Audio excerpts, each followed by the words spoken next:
Hi, I am Libby. I have been married to my wonderful husband for 4 years. I have a 2-year-old son. I'm an amateur writer, a lover of Jesus, and I like to crochet hats.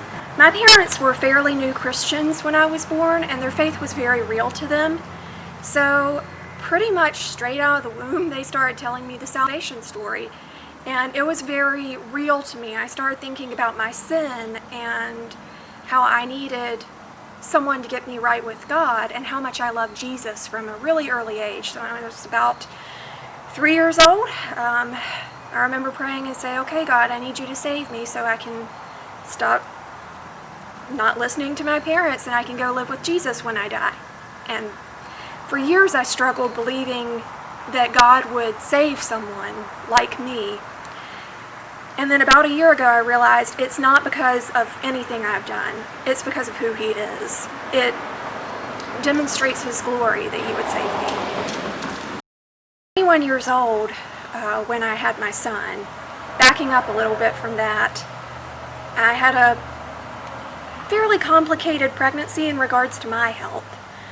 Luke was fine, but because of medications I was on, they were worried about his growth for a while. He was totally fine, but I started getting sick with several things. I couldn't stand up. I had to be on bed rest. There was just a lot of things going on. I gradually started to get very depressed because I thought, this child isn't even here and I'm struggling so much, and these other women are going through this and they're just fine. So what's wrong with me?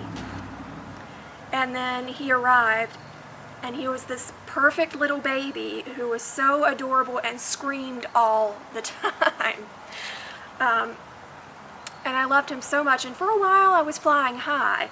But as I started to realize that my child was not doing normal newborn things of sleeping a lot, and he was vomiting, he was having a hard time keeping food down. We couldn't put him in his crib. We held him when he was sleeping. We held him when he was awake because that's the only way he could have some comfort. And I kept having people tell me, babies just cry. This is normal. And I thought, then I'm just a bad mother. And I just sunk deeper and deeper into, I'm a bad mother and he doesn't deserve me. And that got so twisted into, I can't take care of this child. I'm a terrible mother. I'm a terrible wife. I'm a terrible daughter. I'm a terrible friend. I can't let anyone see that. And I spiraled into this guilt. Things got more and more out of control, and I wouldn't let people in to help me because I didn't want them to know how terrible I was. I was the worst mother in the world. And so eventually I came to the point where I thought, well, everyone would be better off if I were dead. My husband could remarry, my son would get better care. I should just die. And so one night I did attempt suicide. I thought, maybe if I'm experiencing this, other women are too. So I went on the Book of Faces and posted, I think I have postpartum depression and I've tried to kill myself. And because I had good friends, they were concerned. They were concerned about me, they were concerned about my son. And that was what forced me, on a Tuesday when I had MOPS in Sanford, to get help. And I was just so desperate. I was sitting there crying, and a woman in my MOPS group said, okay, I'm going to call a hospital and get you some help.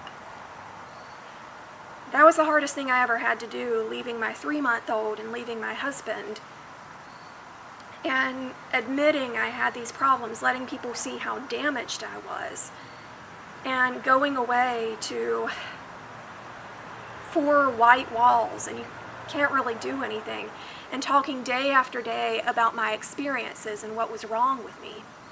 But while I was in that hospital, I had a lot of time to think. I could not remember much at that point because I was just so drained and so devoid of emotions. And so I sat there with my Bible open in front of me. And finally I had to say, okay, God, I need to surrender control to you because I've tried to take care of this and it's not worked. And that's when He reached out to me to take control. And it wasn't immediate that I got better. It was a lot of work. There were medication changes. There were different specialist. We lost our home for a while and lived with family. But during that time, God gave me a reason to be on this earth. It wasn't a mistake that I was here, and it wasn't a mistake that I was a mother to this precious little baby who screamed constantly and, come to find out, had issues where he couldn't turn his head, and his head was flat. During that time, I was just so emotionally drained. I would look at my son and I would think, I don't love him. I don't love this baby. He's an annoyance. And obviously, looking back at it, I did love him because he was well taken care of. I wasn't showering. I went 6 days without a shower in a row. I didn't eat, but he was fed, burped, held, and cared for. But I just had more and more guilt. And eventually God rescued me from that. I had to open myself up to other people and let them see me and let them see where I was struggling. And there were people who judged, but mostly I found people who were accepting, and if they hadn't been there exactly themselves, they had dealt with something similar or knew someone who had dealt with it. And when they were offering to help me, it wasn't because they wanted an opportunity to feel holier than thou or to judge me. It was because they'd been there and God had brought them through, and this was the way they could help other people. My healing process was a lot like exposure therapy.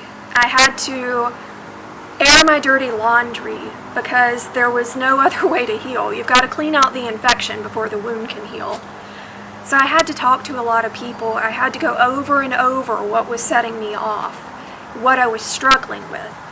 And during that time, I just sort of realized I would rather let people see the broken parts of me than live in fear of judgment and hide away. I'd rather be able to say, this is who I am, this is why I need community, and this is why I need God, than pretend I'm perfect, because that's not fooling anyone. None of us are perfect. Giving up isn't an option. You've got these little people who depend on you, and in my case, I had to decide that I needed help. People could say you need help all day long, and it had to be my decision that I wanted to get better and I wanted to reach out. It was one of the most painful things I've ever had to do, and it was certainly the scariest. But I decided, and God blessed me.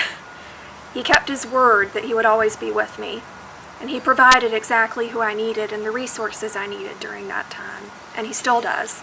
Shame is a liar. We are all struggling. We are all just making this up as we go along, and no one is prepared for that instant they put that little baby on your chest.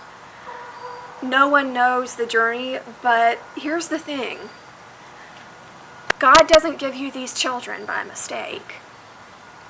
Out of all the sperm and eggs that could have met, that child was made. That's incalculable odds.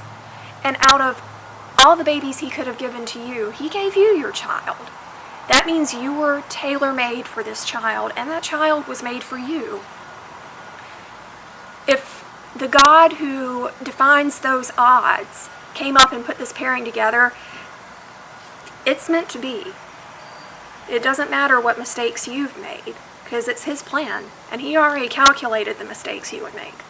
My mothering journey is learning on the job.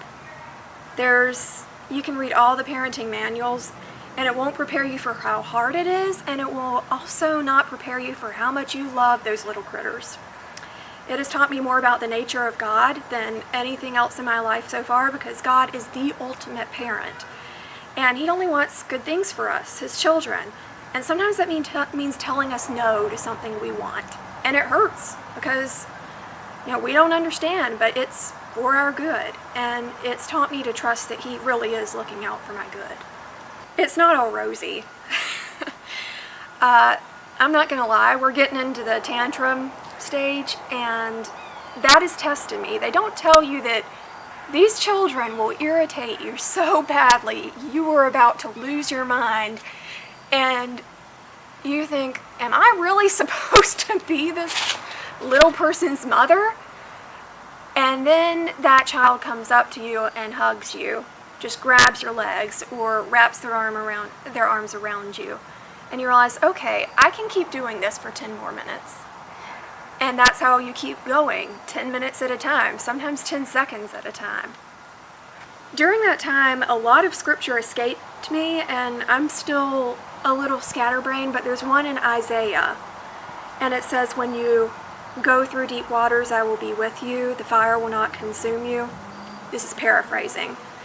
But that's one that has stuck with me, because when I was going through the fire, when my family was going through the deep waters, God walked through with us. He protected us from drowning, and He let us be refined instead of burned up.